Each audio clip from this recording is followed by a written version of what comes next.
Hello and welcome to this sneaker peek into Modes Reloaded little video. I'm going to give you one of the, I hope the simplest ideas from the course to share with you so that you can just start playing around with the modal landscapes if you haven't already. So I'm going to show you this because I think this is my proudest moment in the Modes course, is the Modes wheel. Isn't this exciting? So underneath the Modes wheel you have the circle of fifths, which many of you will be familiar with, and if you're not, get to know this. It's a wonderful mythical piece. It's not a mythical piece at all. It's a wonderful tool for so many things in music studies. So check it out, circle of fifths. We work on that in Start Harp 3. But on this wheel, it gives you the different modes I've called them here the modern Western modes. It's a way of expressing it. The Ionian, Dorian, Phrygian, Lydian, Mixed Lydian, Aeolian, and Locrian modes as well. And what it does is you can turn around the circle to see which starting, if you're in G major, which note you would find the Ionian scale, the Dorian scale, and all the different scales in that way. I explain this a lot in the course. I don't really want to get you into too much because this is quite a big topic, which is why actually I've pulled up on the screen here the overview, the first week of the course, where I talk about what modes are, remembering the order of the modes, which we use the sentence, I don't particularly like modes a lot, to help us remember the order. We talk about how to find the modes on the harp. We warm up in Dorian mode. We look at how to work out Dorian mode. We look at how to enjoy working in the Dorian mode soundscape. We do exercises based on the piece of music down by the old walnut tree, which is the piece that I've written. Each week you get a piece written by me in the particular mode, and then we do I actually show you Scarborough Fair and various other things as well.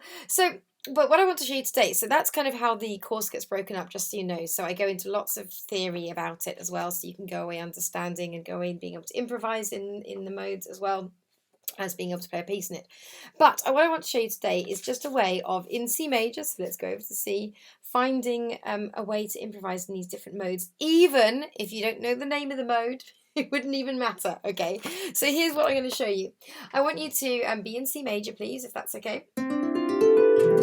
And the brilliant news is that by playing your C major scale, you've already played one of the 7 modes. So you've already just played Ionian if you just play yourself your ordinary C major scale.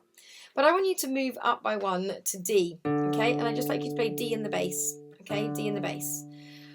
And this happens to be called in C major, this is going to be the Dorian mode.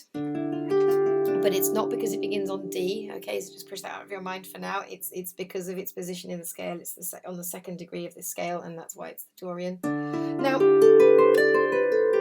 most of the modes, all but one, they're almost either a natural minor scale or a major scale, with one difference. And on the modes wheel, I actually describe them as, I say, scale rules, major or natural minor, and then character notes, question mark. So in Dorian mode, we've got natural minor with a raised 6th. Okay, if any of these terms are like, whew, don't worry, if you decided to do the course, then I explain them all, and for now it doesn't matter. But let's show you what I mean by that. The 6th, if we were actually in D natural minor, then there'd be a B flat there. But there isn't. We've got C major lever or pedal settings. So that 6th is the one that sounds different. That is, for me, I think of it as a feature note in the soundscape of the Dorian mode. So this is what I want to show you now, is that you know, I've just told you which the feature note is. You can choose to make it really prominent or not, but what I'd like you to do is to, in the bass, just play a D, which is the home space of this mode in this key that we're doing, because we're doing D Dorian, okay? So there's our home note, if you like, okay?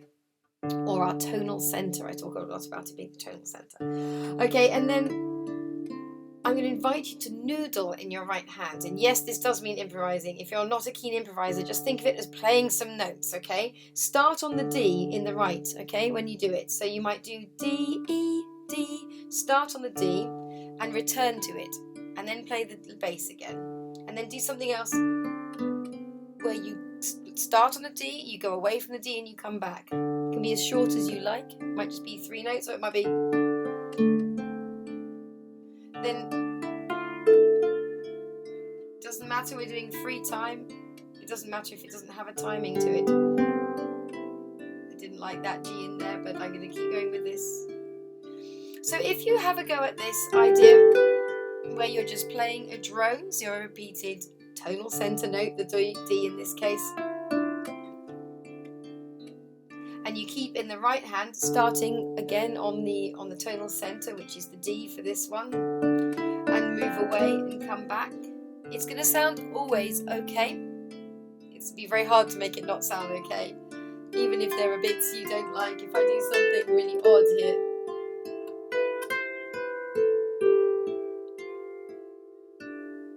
can you hear it kind of came back to being okay-ish?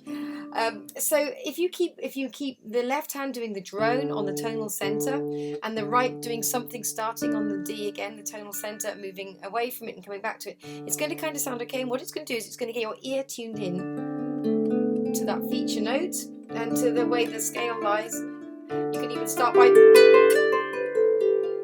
putting in the whole scale so you get used to it.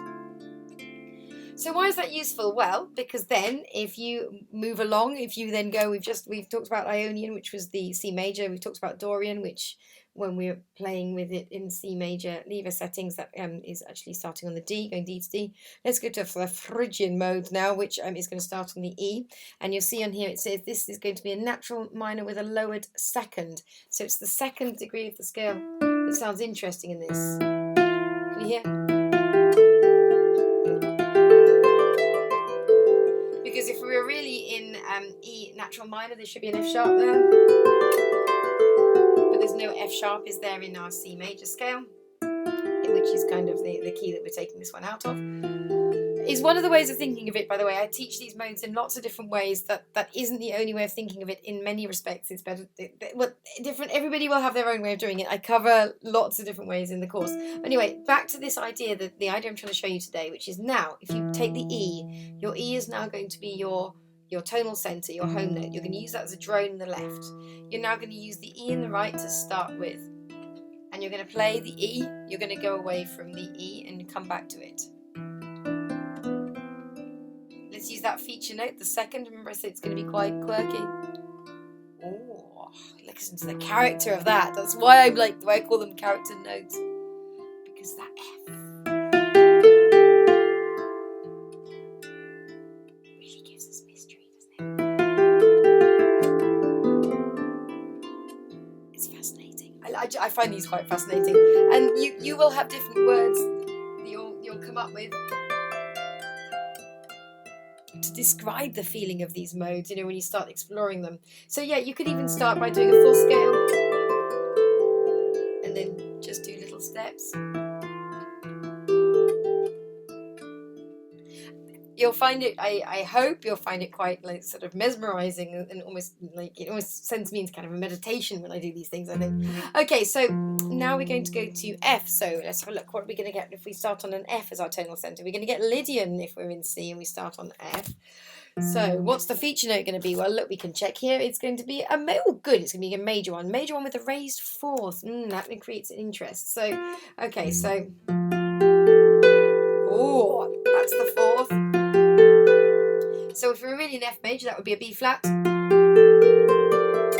it would sound like that. But the feature note, the thing that makes it distinctive and be in a mode, is that raised fourth.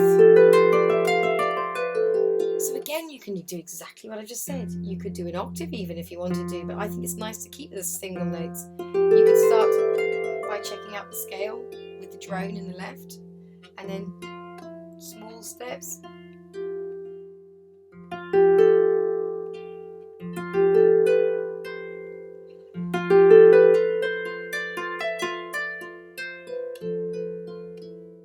Keep coming back to the tonal center in both hands, even if sometimes you're tempted to do hands together. Sounds like The Simpsons. Anyway, this is the tritone, by the way, this very, very distinctive sound.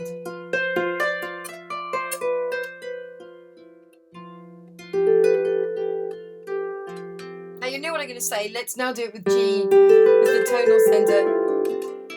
So you get the idea. This is a really, I hope, an idea that you can grasp without worrying about any theory. Okay, put yourself into C major.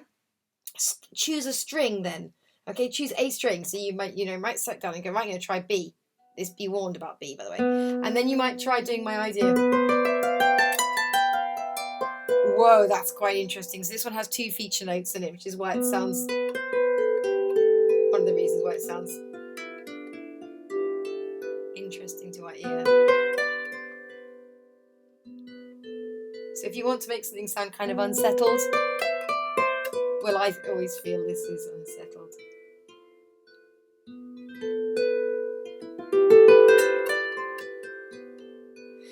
So you get the idea. You can pick any note then, any string, make it the tonal center, play a drone in the left, do some noodling in the right, keep returning to that tonal center, whichever note you picked. You will then be playing in a mode. And as far as any theory is concerned, it won't really matter if you don't even know which mode you're in. You're going to create an interesting soundscape by doing that. And if you want to go further into this and know more about modes, then come and try this course if you'd like to, and I'll teach you about how to work it out in different ways, whether you're thinking of it as a starting note and working out a mode from there, or whether you're thinking of the modes coming from within a major scale.